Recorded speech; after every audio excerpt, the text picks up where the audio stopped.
Today is day two of three rounds of predictions. Yesterday was WrestleMania 42. Today is the NHL playoffs, and sometime over the weekend will be the NBA playoffs once we get through all the play-in stuff. With that being said, I'm gonna be honest with you. A lot of these picks are basically vibes, but that's what makes this fun because you can have the wildest predictions and they might just turn out in your favor. But before we get into that, though, I want to remind y'all that Steering Wheel Nation and Miller Tech have collaborated on a massive giveaway in which you can win two tickets across an entire weekend of NASCAR action, Friday through Sunday at Pocono Raceway, along with a Miller Tech LED rechargeable headlamp. If you're interested, there will be a link in the description and the comment section down below as the top pinned comment, where you can enter on the daily up to and through the 22nd of April and y'all enjoy. So with that being said, the playoffs this year is interesting. There's a lot of turnover in the East. We will of course be getting a new champion because the defending champion Panthers injured to heck and back. They're not in it. Toronto's not in it. No, both New York teams and New Jersey failed to make it. Um, and we've got some teams, back in the playoffs. Pittsburgh's back, Philly's back, Buffalo is finally back, Boston's back. Um, with Tampa, Montreal to a degree, and Carolina, the only mainstays of the Eastern playoffs, they're still here this year. And then the West is pretty much status quo with a couple of surprise entries. So, we'll start with the West, we'll go to the East. And we'll kick things off with the Avalanche, the President's Trophy winning Avalanche against the LA Kings. Avalanche in five. Kings fans, or Kings in general, thank you for the free second round pick for making the playoffs as per the Scott Lawton trade. And see you later. Yeah, that's about it. Like, it sucks that Andre Kopitar's last season will end in a first round playoff exit, but hey, at least you made it there. Um, Dallas and Minnesota. Now, the funny thing with the West playoffs is that the meme is we keep getting Oilers Kings, and we almost got that for the fifth year in a row. And instead, we get Dallas, Minnesota for the umpteenth time as a reminder that the NHL playoffs should be 1 through 8. Um, I don't think anybody hates the way that they crown a champion more than than NHL fans, unless you're a NASCAR fan up to this past season with the playoff format that they had. Now this is a very, very pivotal moment for the Wild. They made that big Quinn Hughes trade. They made some other moves, and they need to get out of the first round. They have to. The problem is that the top of the Central is a bloodbath between them, Dallas, and Colorado that probably isn't going to change anytime soon. So you're always going to get the same rotation of teams on this side of the bracket. And for Minnesota, you would have much rather preferred to win the division and be in that spot to play the Kings because then that would probably have given you a better shot to get out of the first round.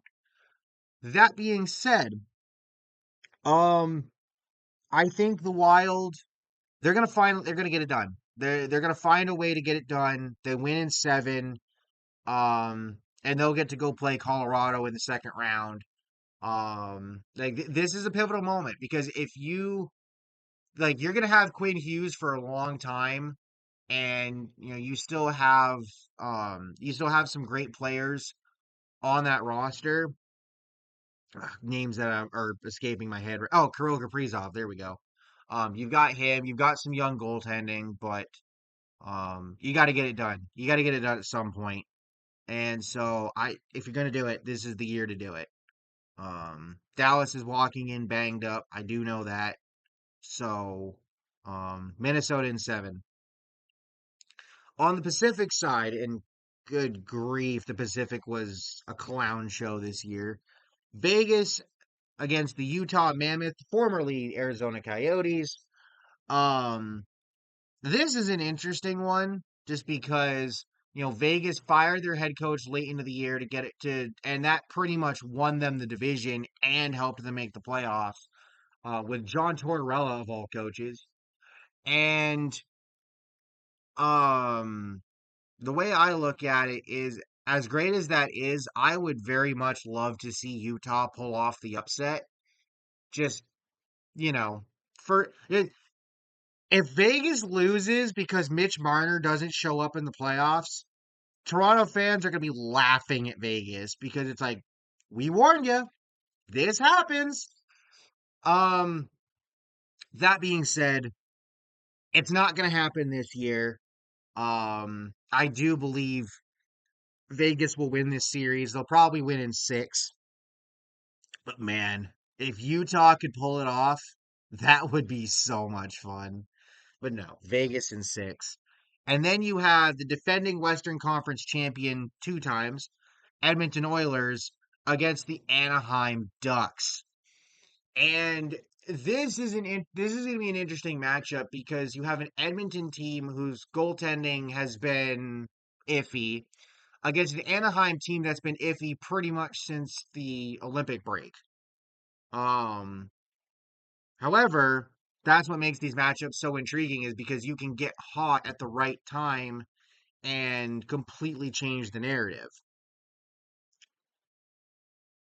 And most people are going to pick Edmonton. Um, if I'm Edmonton, I if I'm the Oilers, you look at Florida not being in the playoffs this year, and you look at how wide open the East is, and this is probably your shot to get McDavid a cup. However, I'm an Oregon Ducks fan, so I'm going to side with the Ducks. Give me Anaheim in seven. That's probably the prediction that's going to be the most wrong. I'll admit that. But imagine Connor McDavid after his short extension to try and help the team to get better around him. They blows up and they lose, and because then at that point, if you're the Oilers, then you have to start chopping things off and figuring out how to make this team work enough to get back to the Stanley Cup final. Um, to try to get McDavid a ring because he's done everything for you except for this team getting him a ring. So, second round for the West, Colorado, Minnesota, Vegas, Anaheim. In the East, you've got Buffalo, not only back in the playoffs, but a Buffalo Sabres team that has won the Atlantic against the top wild card Boston Bruins. And this is going to be a fun matchup just because again, you have a Buffalo team that probably is overachieving a bit, but again, firing the best friend of the owner and Kevin Adams as your GM, and finally getting that kickstart to get to the playoffs and to get this far is an incredible story. Boston's got players on their roster that have been in this position before, and Boston, I think for the Bruins, they really want to avenge the last couple of playoff appearances. Again, they had the choke job against Florida. I think they made it the following year and lost early, if I remember correctly. Um, but as a Toronto fan, I'm inclined to pick against the Bruins. So sorry, Bex. Sabres in seven. Um, eh, Buffalo can't go one and done in the playoffs. Like, look, if they lose in the second round, it's fine. But to come all this way only to lose in the first round would absolutely suck. The thing is, though, is that the way these teams are projecting, I think both of them they'll be facing each other in the playoffs again, for years to come. Possibly even in conference finals matchups. So give me the Sabres in seven. And then you got Tampa against Montreal. Montreal continuing their youth movement as these young guys get better and get a little older. Tampa, this is probably Tampa's last stand with their veteran core. Um, and if they fall out and they don't win a cup this year, I could see a situation where some of that core starts to get sent away to to rejuvenate the roster. And honestly, I don't see them getting out of it.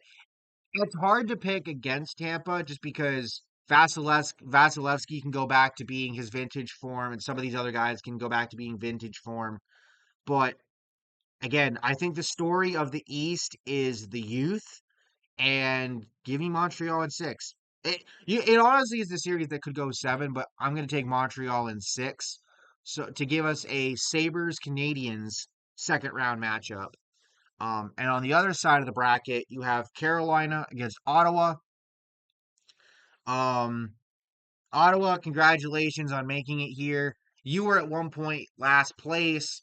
Unfortunately, I don't see a St. Louis Blues run for you. Carolina gets this one done in six. Um, again, when you look at how wide open the East is, sort of in the same way that Edmonton, who still has to get through a gauntlet in the West to get to the final, Carolina needs to get to the final and prove that they can get it done. With Rod Brind'Amour as coach and with a lot of the players that they have right now. And beating Ottawa is the start to that. So give me Carolina in six.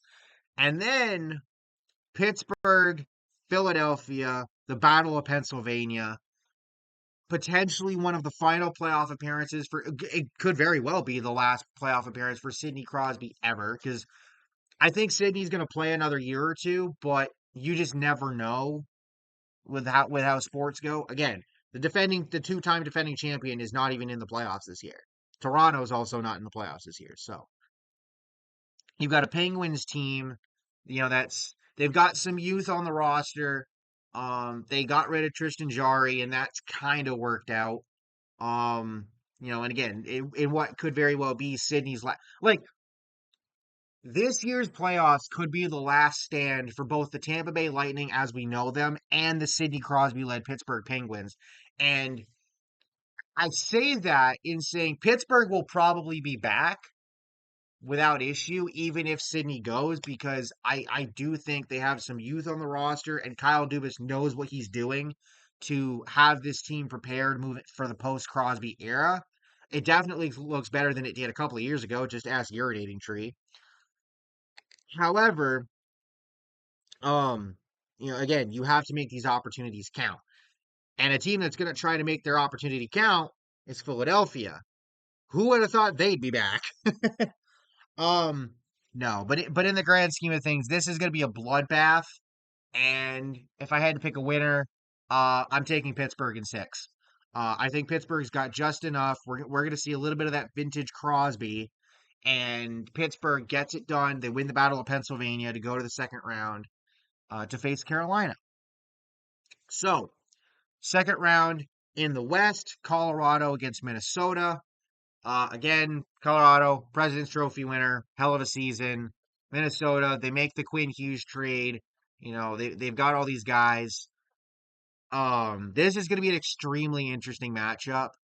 And again, if you're Minnesota, you're looking at this like we've got to get past some of our demons of our own division. This is at one point they were in Colorado's spot, one of the best records in the league, and on top of the Central. And I think that's going to come back up in this series and give me Minnesota in seven. I legitimately think Minnesota has a chance to do something special. And if they can get past both Dallas and Colorado, you might as well put them in the finals. So give me Minnesota in seven. And on the other side of the West bracket, Vegas against Anaheim. You've got a Vegas team that's constantly reloading on veterans against an Anaheim team that's finally made it with all of their youth. And I do think veteranism wins here. I think Tortorella and the Golden Knights will win in six, but it's going to be a hard fought 6 games. I don't think Anaheim's going to lay down and die um, to this Golden Knights team. So that provides us with a Western Conference final of the Wild against the Golden Knights. And on the East side, Sabres versus Canadiens. I do think this is where the Sabres run ends. The Canadiens are just a little bit better. And I think Montreal will win in six, um, maybe 7 games, but I will take the Canadiens in six. And on the other side, Carolina versus Pittsburgh. It would be fun to, again, I already said it. Carolina needs to win these series and go all the way. The question is, can they get past Crosby? Because I think Sidney's going to look at this as possibly his last shot, depending on how things go. And again, he could play next year and they'll be back, but who knows, right? So Carolina versus Pittsburgh. It's a 7 game series. I think Carolina edges them out, but it's going to be close. It's going to be close. And I wouldn't be surprised. I wouldn't even be surprised if Pittsburgh won in six, to be honest with you. But give me Carolina in seven. So your Eastern Conference final, Montreal versus Carolina. And again, on the west side, it's Minnesota versus Vegas. Um, and I'm going to say Minnesota in seven, Carolina in six, which means no Canadian team in the final again. But more importantly, you get a Stanley Cup final of two teams that have been lauded for not getting this far. Minnesota, they constantly lose in the first round. Carolina, they can get through the first couple of rounds, but if they run into the Bruins or they run into the Panthers the last few years, they get stomped. And now both teams are in the final in what will be a very interesting matchup for ratings, but more importantly, it will be an interesting matchup just for the teams involved. And oh, this would be a hard one to predict. Um 7 game series. It's gonna be close. I want to say that I want to give Minnesota something to be happy about. I really do. But I live in the Carolinas now, and I feel like if I don't pick the Hurricanes here, like it would be a little sacrilegious. So give me the Carolina Hurricanes in 7 games to win the championship, to win the Stanley Cup. Um, it's gonna be a wild series, no pun intended, but it's gonna be a fun series. And yeah, give me Carolina in seven. So with that being said, once again, check out the link down in the description or the comments below. Enter the giveaway. Hope you'll enjoy. Catch y'all for the next video. Peace.